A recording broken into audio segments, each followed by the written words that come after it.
Greetings students, how are you? Hope you are all well at your home. So students, today we are going to discuss about the articles. As you know, we already discussed this topic in our online class, but today on the demand of some parents and students, I have to make some video for you. You can understand very well by this video what are the articles and how can we use them. Okay, first of all, know about the types of articles. There are two types of articles. Articles जो हैं दो प्रकार के हैं, indefinite and definite. Indefinite means अनिश्चित, ठीक है, जिनका नहीं पता. Definite जो निश्चित होते हैं. Indefinite और definite को हम डिफाइन करते हैं नाउन से. जो नाउन जिनके बारे में हम निश्चित नहीं होते, जिनके बारे में हमें क्लियर पता नहीं होता, ठीक है, जैसे अनकाउंटेबल नाउन होते हैं, कॉमन नाउन होते हैं, वहां पे एन का यूज करते हैं. डेफिनाइट ये भी काउंटेबल और अनकाउंटेबल के साथ ही यूज होता है द, लेकिन पर्टिकुलर और स्पेसिफिक नाउन के साथ यूज होता है द. ओके, तो first of all we will clear this topic A and an with some example. First of all, we take indefinite article a and n. You are already take practice in your previous classes about that a and n, but this is the new. Okay, so देखिए अब toy. First of all, you all have to know every letter A to Z, every letter has a sound, phonic sound. And when you are using A or N, you have to focus on the sound, not a letter. I repeat that, जब भी आप A और N का use करें, आपको sound पे focus करना है, ना कि लेटर पे. क्योंकि अभी तक आप यही करते हो कि जहां देखा आपने वॉवल, वहां पे आपने N लगा दिया, जहां पे आपको लगा वॉवल नहीं है, वहां पे आपने A लगा दिया. But this is not a way to put A और N there. Okay, you have to understand about the sound, phonic sound. How can you understand? T, it's not T, it's a ta. Ta means ये आपका consonant है, तो यहां पे आप लगाएंगे ए. Ball, ब ऐसे पढ़ना आपने इसको, ब बॉल, ब ये भी आपका कॉन्सोनेंट है. वाच, व अ, ठीक है. Boy, B consonant. Student, S, स इट्स आल्सो अ कॉन्सोनेंट. क से ज्ञा, हिंदी में अगर हम देखें, क से ज्ञा तक की आवाज जिन भी लेटर्स की आती है साउंड, ठीक है ना, वो सब में उनके आगे ए लगता है. ए को हम अ से भी प्रोनाउंस करते हैं. ओके, तो उनके सबके आगे हम ए लगाते हैं. ये आपने याद रखना है. This is the very good tip you have to learn and you can solve any where any fill ups related to this. Okay, see some words are here. University. अब आपने क्या सीखा है प्रीवियस क्लासेस में, आपको क्या रहता है, यू आया है तो it means this is a vowel and I have to add an, but no, this is wrong way. You have to understand this sound. First of all, you read this word. What is this word? University. University means ये word अगर हम इसकी sound देखें तो या से start हो रही है और यह वॉवल्स नहीं है, ठीक है, वॉवल नहीं है. ए ई आई ओ यू आपके वॉवल्स हैं. ए को आप ए छोटी ई ओ, यू को आप पढ़ते हो अ. तो दीज आर वॉवल और इनमें से किसी की भी साउंड यूनिवर्सिटी में नहीं आई. आपने यू देख के नहीं, यू की साउंड को देख के आपने ए और एन का यूज करना है, तो आप यहां पे लगाएंगे ए. नेक्स्ट है आपका unity. It's also sounds you, y, then I put here also a. Usage, again here I use a. Unique, I use a here. And umbrella, देखिए अब साउंड चेंज हो गई, यूनिक, यूसेज, यूनिटी, यूनिवर्सिटी, यहाँ सब य आ रहा था, लेकिन अम्ब्रेला को हमने कहाँ से, क्या साउंड है यहाँ पे, अ की, और you are very well know is a vowel sound. Then I write here A-N-N. Okay, I hope you can understand very well where we use A and where we use N. You have to focus on the sound, not a letter. I repeat that, you have to focus on the sound of any letter, not a word. शब्द देखकर आप A और N नहीं लगाएंगे, उसको आप pronounce करेंगे, pronunciation से आप उसमें ए और एन का यूज करेंगे। ए और एन कहाँ यूज होते हैं, नाउन से पहले यूज होते हैं, and before putting them we have to focus on the pronunciation of that word. Okay, और आप ये याद रखेंगे क से गया सभी क्या है हमारे कॉन्सोनेंट साउंड। अगर आप हिंदी में देखते हैं कॉन्सोनेंट साउंड होते हैं क से ज्ञा तक जिनकी आवाज आती है, ठीक है। अ से अंग तक इनकी साउंड आती है, वो होते हैं हमारे वॉवल साउंड, स्वर, और वो वहां पे हमारा होता है एन का यूज। ये हमारे व्यंजन है और ये हमारे स्वर है, ठीक है। Here I describe you some rules. We use a and and with countable noun, singular and common noun. ये तो आपको पता ही है कि नाउन हमारे काउंटेबल नाउन है और कॉमन नाउन है, इन सब के साथ ए और एन का यूज होता है, क्योंकि ए और एन जो है नाउन से पहले ही आप राइट करते हैं। ओके, और सिंगुलर के साथ, सिंगुलर मतलब एक चीज के साथ, ठीक है। अब आप ये सेंटेंस रीड करें मेरे साथ, ही इज अ ब्रेव, ठीक है, he is a brave. Is this a correct sentence? No, because brave is not a noun, brave noun नहीं है। ब्रेव का मतलब बहादुर होता है, और बहादुर एक विशेषता है, और ये एक एडजेक्टिव है, और जहां एडजेक्टिव आता है वहां पर आप ए का यूज नहीं करते। ए मीन्स अ, अगर आप साउंड से पढ़ें, then this is a wrong sentence. Okay, next sentence, he is a doctor. तो आप देखिए डॉक्टर नाउन है, मैंने आपको बताया किसी का भी नाम नाउन है doctor, then we use a hair.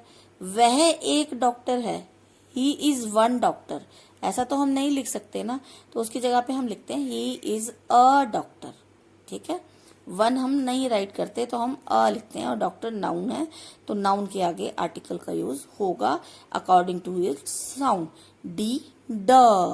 Okay, I have a water, ठीक है, I have a water, is this correct sentence? No, water is uncountable, uncountable के आगे अ यूज नहीं होगा, this is a wrong sentence. जिसे आप गिन नहीं सकते वो अनकाउंटेबल है, और उसके आगे अ नहीं लगता।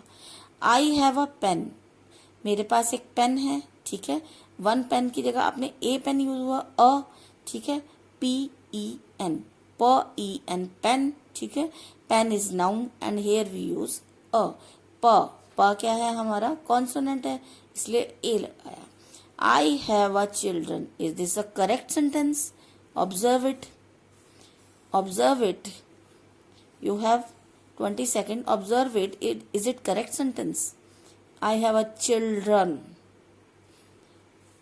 I have children correct है, but if you use a here, this becomes wrong, because children is plural word, plural है, noun तो है लेकिन plural है, then जहाँ पे प्लूरल होता है वहां पे अ और एन का यूज नहीं होता, सिंगुलर में होता है, प्लूरल में ए और एन का यूज नहीं होता।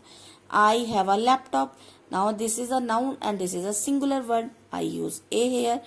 अगर यहाँ पे कोई वर्ड ऐसा आता जो वॉवल साउंड से शुरू हो रहा होता तो मैं यहाँ पर लगाती a an, but here is a consonant word, I have to pronounce ल, एल को आप ल बोलते हैं, ठीक है। अब आप देखिए some words are here, here are some words I write, but some words, some letter is are silent here, you have to pronounce them, then you can understand which letter is silent and which are not. Okay, here is my first word, H-O-U-R, I read it hour, H is silent, so I write H-O-U-R but I read only OUR, then the sound is hour, ठीक है। तो यहाँ पे हमें vowel की sound हो रही है, तो मैं यहाँ पे क्या यूज करूंगी, आर्टिकल एन आवर। ये मिस्टेक आप बहुत करोगे, इसलिए मैंने इसके लिए अलग से इसका कॉलम बनाया। अब इसे देखिए, क्या लिखते हैं हम, हॉनेस्ट लिखते हैं, लेकिन रीड हम क्या करते हैं, यहाँ से ऑनेस्ट, ओ साउंड है, this is a vowel, then we write here an, okay. अब आप देखिए एम में, एम, यहाँ पे देखिए मैंने क्या लिखा है, कहाँ से स्टार्ट हुआ ये, जब मैंने इसको बोल के देखा एम। अगर आप इसी टाइप से ऐसे ही देखते हो तो आप फटाफट इस पे ए लगा दोगे। No, you don't write a before pronouncing them. First you have to pronounce and know about his its sound and then you put a और an here. I read it M, तो मैंने देखा यहाँ पे vowel आ रहा है, तो मैंने यहाँ पे लगाया an M A, okay. X ray, X को नहीं देखना, इसकी साउंड को देखना है, तो एस से शुरू हुई ना, तो यहाँ पे मैंने लगाना है एन, ओके। नेक्स्ट देखिए वन, अब ओ नहीं देखना आपने, ओ की प्रोनाउंसिएशन क्या है, व, तो क्या लगाएंगे आप यहाँ पे, ए लगा देंगे, बिल्कुल ए लगेगा, बिकॉज वो है ना, सॉरी ए लगेगा। यूरोप, यूरोप में ई साइलेंट है और ये यहां से शुरू हो रहा है और यू या से स्टार्ट है, तो यहाँ पे अ लगेगा। राइट, अब राइट वर्ड तो आप डेली पढ़ते ही हैं, जब आपको टीचर बोलती है राइट दिस, तो डब्ल्यू आप कहीं प्रोनाउंस तो नहीं करते, तो ऐसे वर्ड भी साइलेंट होते हैं, ठीक है। तो राइट, ये एक वर्ब है, ये मैंने सिर्फ आपको बताने के लिए लिखी है, तो वर्ब के आगे कभी भी एन नहीं आता, okay. Honour, honour, H is silent word and we are pronouncing them from O, then it is a vowel and I write an honor. Knee, knee में भी केस साइलेंट है और N से आप रीड कर रहे हो, तो ये क्या है आपका, एक नाउन है और यहाँ पे यूज होगा ए। नाइफ, ए, के इज साइलेंट वर्ड, ठीक है, हमने इसको रीड किया। आई होप आपको यहां तक समझ आया होगा, okay. Now understand how can, where we use the, okay. ये आपका टॉपिक नया है, द आपके साथ अभी जुड़ा है, ए और एन आपका यूज आप कर रहे थे पहले से। काउंटेबल के साथ भी यूज होता है, अनकाउंटेबल के साथ भी यूज होता है, प्लूरल के साथ भी यूज होता है, सिंगुलर के साथ भी यूज होता है द, ओके। प्रोनाउंसिएशन में डिफरेंस रहता है इसका, प्रोनाउंसिएशन मतलब इसके बोलने के तरीके में। आप ये देखिए, the big Apple, the big Apple, the Apple. अब देखिए मैंने द को एक जगह द पढ़ा है और एक जगह मैंने इसको दी पढ़ा है, वाई, मैंने ऐसा क्यों किया है। यहाँ पर जब आप द पढ़ रहे हो तो यहाँ आपके पास कॉन्सोनेंट है, बट यहाँ पर जब आपने दी पढ़ा है तो यहाँ आपके पास वॉवल है। जब आपके पास द के साथ वॉवल आ जाए तो आपने उसको दी रीड करना है और कॉन्सोनेंट वाले को आपने द रीड करना है। That is the difference, you have to understand, okay. अब आप देखिए कुछ एग्जांपल। आई स अ मैन, मैंने एक आदमी को देखा। आई डोंट, मेरे लिए अननोन है, मुझे नहीं पता मैंने कहाँ से था, क्या था, मुझे उसके बारे में स्पेसिफिक कोई नॉलेज नहीं है, बट आई स अ मैन, एक आदमी को देखा, ठीक है, तो मैंने अ लगाया क्योंकि मुझे उसके बारे में नहीं पता। आगे मैंने लिखा है सेंटेंस रिपीट, आई स a man, the man was a crying, मैंने आदमी को देखा, मैंने एक आदमी को देखा, वह आदमी रो रहा था। अब मुझे उस आदमी के बारे में पूरी नॉलेज है, मैं किसके बारे में बात कर रही हूँ, स्पेसिफिक है कि वही आदमी था और वही रो रहा था। तो आई सा अ मैन, जिस आदमी को मैंने देखा वह आदमी रो रहा था, तो उस आदमी के बारे में मुझे पता है, तो मैंने यहाँ पे यूज किया article the, okay. Particular, specific, number of group, जिनके बारे में आपको अच्छे से पता है, पर्टिकुलर है, वहां पर आप उसको द को यूज करते हैं। Let's read the book, let's read the book, ठीक है। अब आप किसी को कहते हैं चलो let's read the book, then you have the book at your near, ठीक है, वो बुक आपके पास है, आपकी नॉलेज में है और उसके बारे में आपको पता है, तो आपने इजीली कहा है तो let's read the book. The book का मतलब है आपको उस बुक के बारे में पता है। Let's read a book, it means कोई भी बुक आप पढ़ सकते हो जो भी आपकी नॉलेज में है, तो आपने यहाँ पे अ और द ये आए हैं, यहाँ मैंने द क्यों पढ़ा है, क्योंकि यहाँ कॉन्सोनेंट है, ये बात आपने ध्यान रखनी है, ठीक है। Let's read the book. The book मतलब मुझे उस बुक के बारे में पता है जिसके बारे में बात कर रही हूँ, और ये कोई भी बुक, ठीक है, नॉट नो, ठीक है। The signal that the noun is definite. The किस चीज का सिग्नल देता है कि जो नाउन है वो निश्चित है, पक्का है, ठीक है। अब आप देखिए द का यूज आप कहाँ कहाँ नहीं करते, ठीक है, नहीं करते। नेम ऑफ कंट्रीज, चाइना है, यहाँ पे आप इसको द से डिफाइन नहीं करोगे। नेम ऑफ सिटीज, कोई सिटी का नाम है, टाउन है, स्टेट है, इनको भी आप द से डिफाइन नहीं करोगे, द इनके आगे नहीं आएगा। नेम ऑफ स्ट्रीट्स, किसी गली का नाम है, वहां पे भी द नहीं आएगा। लेक, किसी भी लेक का नाम है, झील का, वहां द नहीं आएगा। नेम ऑफ माउंटेन, किसी भी माउंटेन का नाम, जैसे अगर मैं कह देती हूँ माउंट एवरेस्ट, तो वहां आप द नहीं लगाएंगे, ठीक है। Name of continent, Asia, Europe, यहाँ पे भी आपका द यूज नहीं होगा, ठीक है। अब आप देखिए द आपका यूज कहाँ होगा।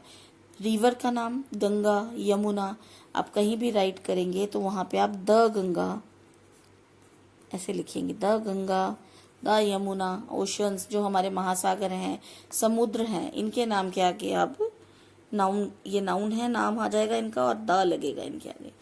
हिस्टोरिकल बिल्डिंग, ताजमहल, तो यहाँ पे भी आप क्या बोलेंगे, द ताजमहल, क्योंकि ये हिस्टोरिकल बिल्डिंग है और एक ही है। द ताजमहल पर्टिकुलर है और स्पेसिफिक है। माउंटेन रेंज, यहाँ पे माउंटेन की बात हुई थी, यहाँ माउंटेन रेंज की बात हो रही है। हिमालय, माउंटेन रेंज हमारी है हिमालय। हिमालयस मीन इसमें ग्रुप्स आ जाते हैं छोटे छोटे माउंटेन्स के, तो हिमालय रेंज, रेंज है इसलिए हम यहाँ पे यूज करेंगे the Himalaya. Here the next page I write some words here. World war, किसी भी world war, battle of Panipat, कुछ भी आता है तो वहां पे आप द का यूज करेंगे, द का यूज होगा वहां पे। डायरेक्शन, साउथ वेस्ट, वहां पे भी द का यूज होगा। जैसे द साउथ, जहां पे भी आप डिफाइन करते हैं वहां पे। रिलीजियस बुक, रिलीजियस बुक में आ जाती है Gita, Bible, sorry pen, Gita, Bible, these are the example of religious book. You use the before writing them. Series, series मतलब क्या हो गया, क्रम, जब आप किसी चीज को क्रम में लगाते हो तो आप वहां पे द यूज करते हो। सैटेलाइट, आगे आपके मून, सन और अदर सैटेलाइट, तो वहां पे भी आप द यूज करोगे। प्रेसिडेंट नेम है, प्राइम मिनिस्टर का नेम है, तो आपने द यूज करना है, ठीक है। फोर्सेस, हमारी जो फोर्सेस है, नेवी है, आर्मी है, इनमें भी आपका द यूज होता है, द आर्मी। ट्रेन, किसी ट्रेन का नाम, शिप का नाम, एयरलाइंस का नाम होता है, वहां पे भी आप द का यूज करते हो। मुगल्स, ये भी एक साम्राज्य था, इसके आगे भी अगर आप इसको प्रोनाउंस करोगे तो इससे पहले आप क्या करोगे, द का यूज करोगे, ठीक है। अब आप देखिए द काउ, द डॉग। अब हम द काउ और द डॉग क्यों लिखते हैं, आ काउ और डॉग क्यों नहीं लिखते। द काउ इसलिए लिखते हैं कि पर्टिकुलर यही गाय हैं, जो गायें ही दूध देती है ना, द काउ, तो ग्रुप्स आ जाता है इसमें काउस का, तो हम इसको डिफाइन जब भी करते हैं काउ को, तो ये इसकी हम जाति के बारे में बात करते हैं कि गाय दूध देती है, ठीक है। द डॉग, अब डॉग जो है फेथफुल एनिमल है, तो डॉग्स हमेशा ही, जब भी डॉग की बात होती है तो वो फेथफुल एनिमल है, तो हमें इसके बारे में स्पेसिफिक बात पता है, then we use the before the cow and the dog. I hope the concept is clear to you. You can understand very well where we use a and the. Okay, you have to watch this video many more times, then you can understand the concept very clearly. And students, please subscribe my channel and like, comment and share also. Thank you. Thanks again.